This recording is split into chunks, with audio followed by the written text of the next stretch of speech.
நிறைய பேர் நம்ம பாக்குறோம் ஷவர்மா சாப்பிட்டு இறந்து போயிட்டாங்க, வயிறு வலிச்சிச்சு இறந்து போயிட்டாங்க. ஒண்ணுமே இல்ல, கெட்டு போன சாப்பாடு சிக்கன் சாப்பிட்டுருக்காங்க. வீட்டுக்கு வந்து பெஸ்ட் டிஸ்இன்ஃபெக்டன் இது தேன் இருக்கு பாத்தீங்களா, தானும் கெடாது, தன்னை சார்ந்தவங்களும் கெட விடாது.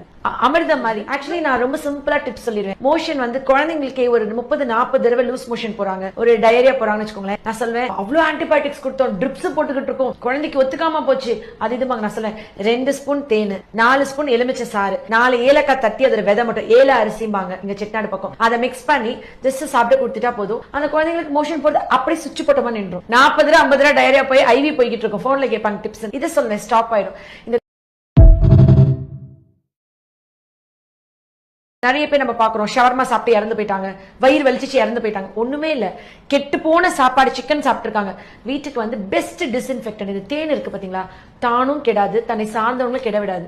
அமிர்தம் மாதிரி. ஆக்சுவலி நான் ரொம்ப சிம்பிளா டிப்ஸ் சொல்லிடுவேன். மோஷன் வந்து குழந்தைங்களுக்கு ஒரு 30-40 தடவை லூஸ் மோஷன் போறாங்க, ஒரு டயரியா போறாங்கன்னு வச்சுக்கோங்களேன். நான் சொல்வேன் அவ்வளவு ஆன்டிபயோட்டிக்ஸ் கொடுத்தோம், ட்ரிப்ஸ் போட்டுக்கிட்டு இருக்கோம், குழந்தைக்கு ஒத்துக்காம போச்சு, அது இதுமாங்க. நான் சொல்வேன் 2 ஸ்பூன் தேன், 4 ஸ்பூன் எலுமிச்சை சாறு, 4 ஏலக்காய் தட்டி அதுல விதை மட்டும், ஏல அரிசிம்பாங்க இங்க செட்டிநாடு பக்கம், அதை மிக்ஸ் பண்ணி ஜஸ்ட் சாப்பிட்டு கொடுத்துட்டா போதும். அந்த குழந்தைங்களுக்கு மோஷன் போறது அப்படியே சுவிட்ச் போட்டோமா நின்றும். 40-50 டயரியா போய் ஐவி போய்கிட்டு இருக்கும், போன்ல கேட்பாங்க டிப்ஸ். இதை சொல்லுவேன், ஸ்டாப் ஆயிடும். இந்த